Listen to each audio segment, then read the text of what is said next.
2024 लोकसभा चुनाव सिर पर है। इस चुनाव के लिए देश के सभी दल तैयारियों में जुटे हैं। हर लोकसभा सीट के लिए उम्मीदवारों की लिस्ट तैयार की जा रही है। बीजेपी की लिस्ट को लेकर कई तरह की अटकलें लगाई जा रही थीं।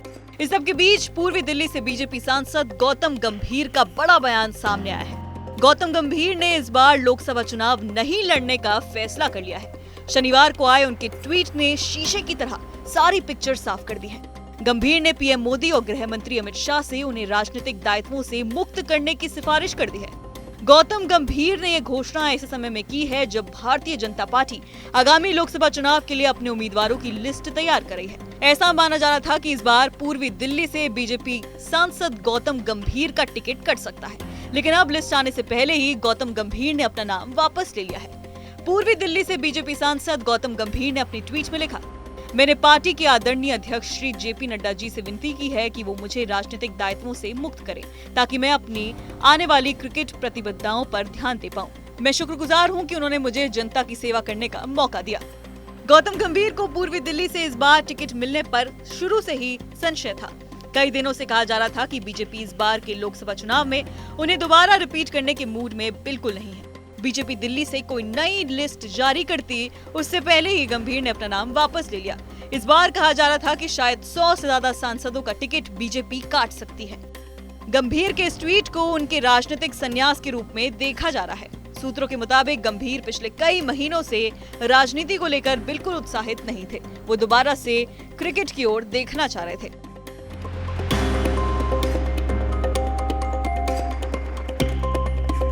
दो 2024 लोकसभा चुनाव सिर पर है। इस चुनाव के लिए देश के सभी दल तैयारियों में जुटे हैं। हर लोकसभा सीट के लिए उम्मीदवारों की लिस्ट तैयार की जा रही है। बीजेपी की लिस्ट को लेकर कई तरह की अटकलें लगाई जा रही थीं।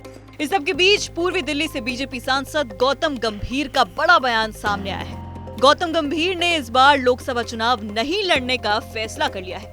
शनिवार को आए उनके ट्वीट ने शीशे की तरह सारी पिक्चर साफ कर दी है। गंभीर ने पीएम मोदी और गृह मंत्री अमित शाह से उन्हें राजनीतिक दायित्वों से मुक्त करने की सिफारिश कर दी है। गौतम गंभीर ने यह घोषणा ऐसे समय में की है जब भारतीय जनता पार्टी आगामी लोकसभा चुनाव के लिए अपने उम्मीदवारों की लिस्ट तैयार कर रही है। ऐसा माना जा रहा था कि इस बार पूर्वी दिल्ली से बीजेपी सांसद गौतम गंभीर का टिकट कट सकता है, लेकिन अब लिस्ट आने से पहले ही गौतम गंभीर ने अपना नाम वापस ले लिया है। पूर्वी दिल्ली से बीजेपी सांसद गौतम गंभीर ने अपने ट्वीट में लिखा, मैंने पार्टी के आदरणीय अध्यक्ष श्री जेपी नड्डा जी से विनती की है कि वो मुझे राजनीतिक दायित्वों से मुक्त करें ताकि मैं अपनी आने वाली क्रिकेट प्रतिबद्धताओं पर ध्यान दे पाऊं। मैं शुक्रगुजार हूं कि उन्होंने मुझे जनता की सेवा करने का मौका दिया। गौतम गंभीर को पूर्वी दिल्ली से इस बार टिकट मिलने पर शुरू से ही संशय था। कई दिनों से कहा जा रहा था कि बीजेपी इस बार के लोकसभा चुनाव में उन्हें दोबारा रिपीट करने के मूड में बिल्कुल नहीं है। बीजेपी दिल्ली से कोई नई लिस्ट जारी करती उससे पहले ही गंभीर ने अपना नाम वापस ले लिया। इस बार कहा जा रहा था कि शायद 100 से ज्यादा सांसदों का टिकट बीजेपी काट सकती है। गंभीर के इस ट्वीट को उनके राजनीतिक संन्यास के रूप में देखा जा रहा है। सूत्रों के मुताबिक गंभीर पिछले कई महीनों से राजनीति को लेकर बिल्कुल उत्साहित नहीं थे। वो दोबारा से क्रिकेट की ओर देखना चाह रहे थे। फिलहाल इस स्पोर्ट में इतना ही। बाकी अन्य खबरें जानने के लिए आप देखते रहिए आर भारत।